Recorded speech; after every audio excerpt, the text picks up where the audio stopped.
دور کسی جنگل میں رانو چڑیا اپنے دوستوں کے ساتھ مل کر اسکول میں پڑھا کرتی تھی۔ رانو چڑیا بہت غریب تھی اور اس کے پاس اتنے پیسے بھی نہیں ہوا کرتے تھے کہ وہ اپنے اسکول کی ضروریات پوری کر سکے۔ وہ بہت مشکل سے تعلیم حاصل کر رہی تھی۔ رانو چڑیا کی دوستیں بہت اچھی تھیں جو اس کا بہت خیال رکھتی تھیں۔ رانو چڑیا تو غریب تھی لیکن اس کی دونوں دوستیں بہت امیر تھیں جو اس کی ہمیشہ مدد کیا کرتی اور اسے جس چیز کی بھی ضرورت ہوتی وہ اسے دے دیا کرتی۔ ارے کیا تمہیں معلوم ہے کہ کل رانو چڑیا کا برتھ ڈے ہے پریشا چڑیا؟ اچھا، مجھے تو نہیں معلوم ٹونی۔ کیا واقعی؟ تمہیں پتہ ہے میرے پاس کچھ پیسے جمع پڑے ہیں۔ ہاں میرے پاس بھی ہیں۔ کیوں نہ ہم دونوں وہ پیسے ملا کر رانو چڑیا کے لیے کوئی اچھا سا اور مہنگا سا گفٹ خرید لیں۔ ہاں یہ بالکل ٹھیک رہے گا۔ تمہیں پتہ ہے کیک تو وہ جیسے تیسے لے ہی لے گی لیکن اس کے پاس کوئی اچھا ڈریس نہیں ہوگا، اس لیے ہمیں شہر جا کر اس کے لیے کوئی اچھا ڈریس خریدنا چاہیے جو وہ پہن کر بہت خوشی محسوس کرے۔ ہاں نا، ہاں تم صحیح کہہ رہی ہو، ہمیں ایسا ہی کرنا چاہیے۔ پھر کیا تھا، رانو چڑیا کی وہ دونوں دوستیں رانو چڑیا سے بہت پیار کرتی تھیں اور وہ دونوں اپنی اپنی جمع پونجی لے کر شہر رانو چڑیا کے لیے لہنگا خریدنے چلی جاتی ہیں۔ رانو چڑیا کی وہ دونوں دوستیں شہر میں بہت سی دکانوں پر جاتی ہیں رانو چڑیا کے لیے لہنگا خریدنے، لیکن انہیں کوئی بھی لہنگا مل ہی نہیں رہا تھا جو ان کے پاس پیسے موجود تھے اس ریٹ میں۔ اب کیا کریں ہم پریشے؟ تمہیں پتہ ہے ہمارے پاس 2500 تک ہی پیسے ہیں، اس سے زیادہ کا ہم کچھ بھی نہیں خرید سکتے۔ تمہیں تو پتہ ہے کہ یہ ہم نے اپنی پاکٹ منی سے ہی پیسے جمع کیے ہیں۔ اگر ہم ماں سے مانگتے تو شاید زیادہ مل بھی جاتے، لیکن ہمیں تو اس خوشی میں مانگنے یاد ہی نہیں رہے کہ کل رانو چڑیا کا برتھ ڈے ہے۔ ہاں ٹونی، تم بالکل صحیح کہہ رہی ہو، لیکن تم پریشان بالکل مت ہو۔ ہم ابھی اور دکانوں پر چیک کرتے ہیں، شاید ہمیں کوئی لہنگا اچھا مل جائے۔ پھر کیا تھا، وہ دونوں اور زیادہ دکانوں پر دیکھنے لگتے ہیں۔ بہت سی دکانوں پر دیکھنے کے بعد انہیں ایک لہنگا پسند آ جاتا ہے، لیکن اس لہنگے کی قیمت 3000 روپے تھی اور ان دونوں دوستوں کے پاس 2500 روپے تھے۔ دکاندار اپنا ریٹ کم کرنے کی طرف تو بالکل جا ہی نہیں رہا تھا۔ ارے انکل پلیز آپ ہماری مدد کر دینا، آپ تو روز ہی اپنے کہنے کے مطابق ہی ریٹ لیا کرتے ہوں گے نا، لیکن آج ہماری دوست کا برتھ ڈے ہے اور ہمارے پاس صرف 2500 روپے ہی ہیں۔ آپ پلیز 500 ہمیں چھوڑ دیں یا پھر ہمارا ادھار رہا آپ پر، ہم اپنی دوست کو یہ گفٹ ضرور دینا چاہتے ہیں۔ ارے بیٹا تم پریشان بالکل مت ہو، منافع کی کوئی بات نہیں۔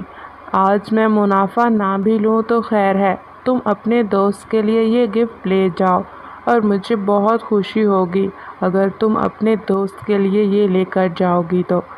پھر کیا تھا، پھر پریشے اور ٹونی 2500 کا وہ لہنگا خرید کر اپنے جنگل کی طرف چلی جاتی ہیں۔ رانو چڑیا یہ لو، یہ تمہارے برتھ ڈے کا ایڈوانس گفٹ ہے اور کل تمہارے برتھ ڈے کی پارٹی ہوگی جس میں ہم سب آئیں گے، اور ہاں اگر تم نے کیک نہیں لیا تو وہ بھی ہم لے آئیں گے۔ رانو چڑیا وہ لہنگا پا کر بہت زیادہ خوش تھی۔ ٹونی اور پریشے تمہارا بہت بہت شکریہ، میں سوچ بھی نہیں سکتی تھی کہ تم میرے لیے اتنا اچھا گفٹ لے آؤ گی، اور کیک کی فکر تم بالکل مت کرنا، ماں کے پاس کچھ پیسے جمع ہیں اور وہ کہہ رہی تھی کہ کیک لے آئے گی۔ رانو چڑیا کی آنکھوں میں خوشی سے آنسو آ جاتے ہیں اور وہ اپنی دوستوں سے وہ جادوئی لہنگا پا کر بہت زیادہ خوش تھی۔ پھر ٹونی اور پریشے رانو چڑیا کے برتھ ڈے کی تیاریاں کرنے کے لیے وہاں سے چلے جاتے ہیں۔ اگلے ہی دن رانو چڑیا اپنے دوستوں اور اپنی ماں کے ساتھ مل کر وہ لہنگا پہن کر کیک کاٹتی ہے اور اپنا برتھ ڈے خوب انجوائے کرتی ہے۔ وقت ایسے ہی گزرتا رہا اور جنگل میں بارشوں کا موسم آ گیا۔ ایک بہت طوفانی رات میں تیز بارش کے ساتھ بہت زیادہ آسمان پر بجلی چمک رہی تھی۔ رانو چڑیا کا گھونسلہ بہت کچا اور کمزور تھا۔ رانو چڑیا بہت پریشان ہو جاتی ہے۔ جیسے ہی بارش شروع ہوتی ہے تو ماں، ہمارا گھونسلہ بہت کچا اور کمزور ہے، اگر ہمارا گھونسلہ ٹوٹ گیا تو ہم کیا کریں گے؟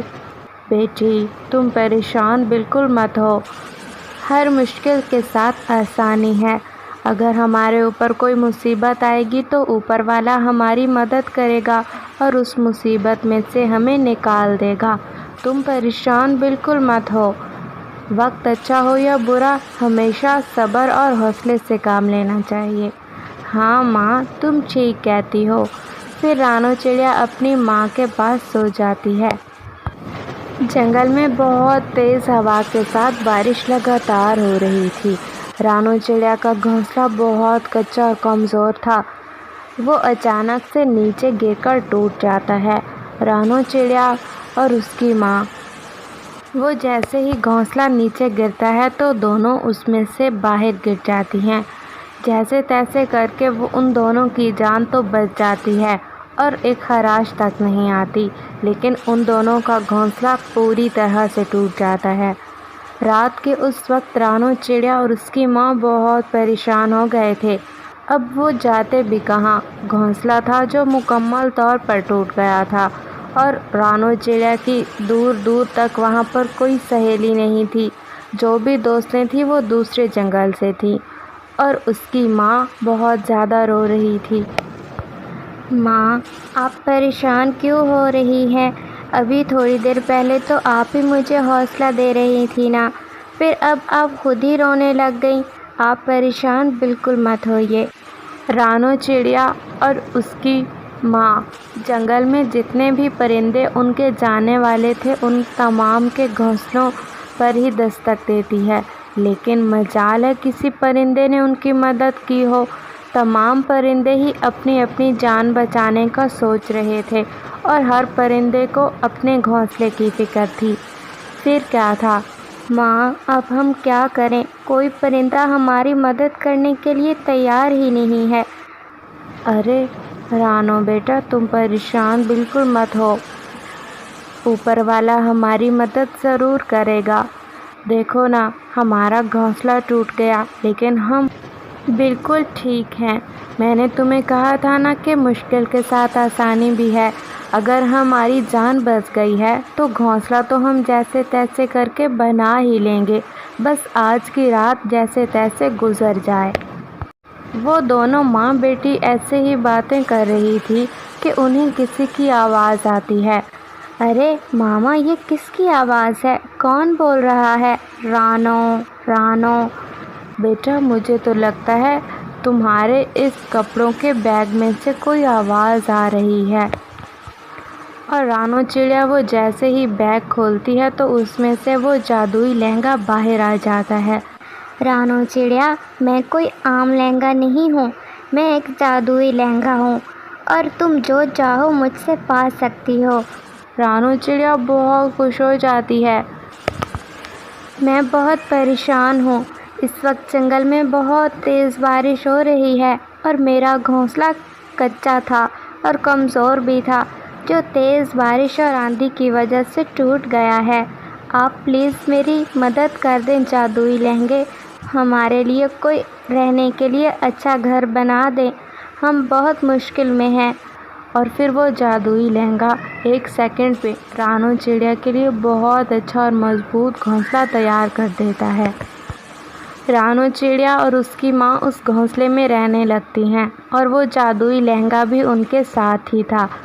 اب رانو چڑیا وہ لہنگا پا کر بہت زیادہ خوش تھی اور جنگل کے تمام پرندوں کو بھی، جس پرندے کو بھی ضرورت ہوتی دانے کی یا کسی بھی اور چیز کی، رانو چڑیا اس جادوئی لہنگے سے کہہ کر اس پرندے کی مدد کر دیا کرتی اور اپنی ماں کی بھی کر دیا کرتی، اور اب اسکول میں جس چیز کی بھی اسے ضرورت ہوتی وہ اس جادوئی لہنگے سے پا لیا کرتی، اور اس طرح رانو چڑیا کی زندگی بہت اچھے سے گزرنے لگی تھی۔